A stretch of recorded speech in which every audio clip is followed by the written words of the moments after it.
उदालगुरिनि रौतानि बरजाराव अर खामदों। अर खामनायनि जाहोनाव लाख लाख रांनि सम्पत्ति खहा जायो। उदालगुरि जिल्लानि बरजारनि बिरेन्द्रनगर आश्रमनि साखाथियाव गिख्रंथाव अर खामदों। बे अराव 60-70 बिगा गांसो आरो रोजा रोजा मन माइ खामदों। सर्ट सार्किटनि जाहोनाव गिख्रंथाव अर खामनाया जादों होननानै साननाय जादों।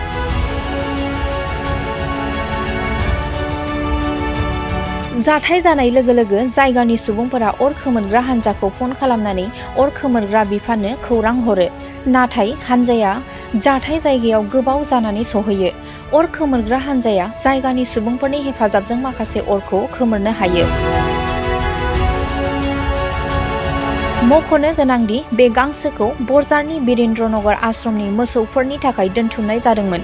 बे अरा सर्ट सार्किटनि जाहोनाव खामनो जागायदोंमोन आरो खाथि खालानि खथाफोराव दोनथुमनाय गोबां बिबांनि माइजों लोगोसे गांसोनि थुबुराव खामलांदोंमोन।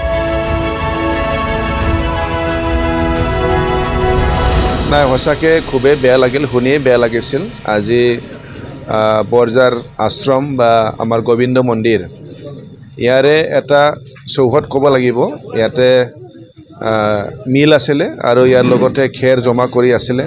ইলেক্ট্ৰিক শ্বৰ্ট চাৰ্কিট হৈ জুই লাগি গ'ল আৰু জুই লাগি মোটামুটি খেৰটো জ্বলি শেষ হৈছে আৰু ক'বলৈ গ'লে মিলটো শেষ হৈছে আৰু মিলৰ যি ঘৰ এইখিনিও শেষ হৈছে।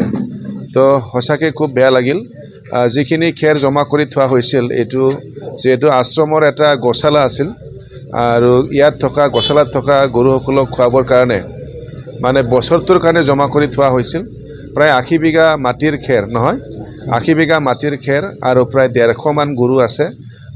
বছৰটোৰ কাৰণে খুৱাবৰ কাৰণে জমা কৰি থোৱা হৈছিল। কিন্তু এতিয়া যেহেতু খেৰ ওলোৱা বতৰো গ'ল, এই সময়ত জ্বলি থাকিল। আমাৰ আশ্ৰমৰ যিমানখিনি আমাৰ কি বুলি কয় ইয়াত বিষয়ববীয়াসকল আছে বা ভক্তসকল আছে, সকলোৱে বহুত চিন্তাত পৰিছে যে গৰুসকলক আমি কি খুৱাম বুলি। তাৰ কাৰণে আমি আলোচনা কৰিছোঁ। উপায়তো নাই, যিহেতু যি হ'ল আমি গৰুসকলকতো খুৱাবই লাগিব। তাৰ কাৰণে আমি আলোচনা কৰিছোঁ, ক'তবা হ'লেও বিচাৰি আমি ব্যৱস্থা কৰিব লাগিব। তো যি নহওক বহুত ক্ষতি হ'ল। আমি চৰকাৰকো কালি অফিচিয়েলি আমি জনাম যাতে ইয়াৰ পৰা চৰকাৰৰ তৰফৰ পৰা আশ্ৰমে যাতে কিবা এটা ক্ষতিপূৰণ পাব পাৰে। মানে চাওক, এইটোতো প্ৰথম কথা আমাৰ কাৰণে খুব দুখৰ কথা যে আজি বৰঝাৰস্থ আমাৰ যোনটো গোটেই বৰঝাৰবাসীৰ এটা প্ৰাণ কেন্দ্ৰ আত্মা, আজি ইয়াত আমাৰ ধানৰ মাত্ৰ আজি ধান মৰণা দিয়া হৈছিল। ধান কিছু আঁতৰ কৰিছিল, কিছু ধান থাকি গ'ল। আৰু ডাঙৰ কথা হ'ল যে যিহেতু বৰঝাৰ আশ্ৰমত এটা ডাঙৰ গৌশালা আছে, আমি কাৰ দুখ কাৰ কি ধৰণে হ'ল সেইখিনি ক'ব নাযাওঁ, কিন্তু মনত এটা দুখ থাকি গ'ল যে আজি গোটেই বছৰটো আমি এই গোসকলক কেনেকৈ আমি খাদ্য যোগান ধৰিম, কেনেকৈ তেওঁলোকক পালন কৰিম। আমাৰ ডাঙৰ কথা এইটো, এটা আমাৰ বৰঝাৰবাসীৰ কাৰণে এটা খুব ডাঙৰ আঘাত।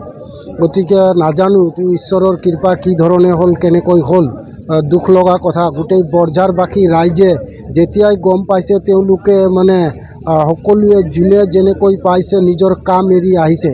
গতিকে আমাৰ বৰঝাৰবাসীৰ কাৰণে এটা দুখ লগা খবৰ। সঁচাকৈ আমাৰ যিসকল গৌধন আছে, গতিকে তেখেতসকলৰ কাৰণে আমাৰ আজি গোটেই বৰঝাৰবাসী ৰাইজে চিন্তা কৰিছে যে তেওঁলোকক গোটেই বছৰটো কেনেকৈ লালন পালন কৰিম, কেনেকৈ খাদ্য যোগান ধৰিম। গতিকে এইটোৱে আমাৰ কাৰণে এটা ডাঙৰ খবৰ। আৰু পানী যোগান আমাৰ ইয়াত ওচৰত নাই। আমাৰ ফায়াৰ ব্ৰিগেড মাজবাটত আছে, দলগাঁৱত আছে, ইয়াৰ পৰা খবৰ গৈছে। গতিকে কিছু সময় তেওঁলোকে লগাইছে, আমি দুখ পাইছোঁ। গতিকে তেওঁলোকে মানে সষ্টম হৈ থাকিব লাগে, খবৰ পোৱা মাত্ৰকে আহি পাব লাগে। সকলো ৰাইজে অভিযোগ দিছে যে দূৰ দূৰণিৰ পৰা মানুহ আহি পাইছে, কিন্তু ফায়াৰ ব্ৰিগেডৰ গাড়ী আহি পোৱা নাই। আমাৰ কাৰণে এইটো এটা দুৰ্ভাগ্যৰ কথা। তেওঁলোকে যিহেতু এইটো কাৰ্যত নিয়োজিত কৰিছে, তেওঁলোকে সষ্টম হৈ থাকিব লাগে। খবৰ পোৱা মাত্ৰকে তেওঁলোকে তালৈ যোৱাৰ কাৰণে ব্যৱস্থা কৰিব লাগে। তেওঁলোকে যদি সময়মতে আহি পালেহেঁতেন, হয়তো আজি কিছু হ'লেও ৰক্ষা কৰিব পৰা গ'লেহেঁতেন। তো যি কি নহওক, যি হ'ল এইটো এতিয়া ঈশ্বৰৰ কৃপা বুলি ক'ব লাগিব। কিন্তু আমাৰ কাৰণে দুখৰ খবৰ যে আজি এটা গোটেই অসমৰ ভিতৰত এটা ডাঙৰ গৌশালা, এই গৌশালা যিকেইটা গো আছে তেওঁলোকক আমি পশুধন আছে কেনেকৈ গোটেই বছৰটো আহাৰ যোগান ধৰিম। আমি তাকে চিন্তা কৰিছোঁ আৰু ঈশ্বৰৰ ওচৰত প্ৰাৰ্থনা জনাইছোঁ যাতে ইয়াৰ এটা কিবা ভাল সুব্যৱস্থা তেওঁৰ দৃষ্টিৰে তেখেতে কৰি দিব বুলি আশা ৰাখিছোঁ।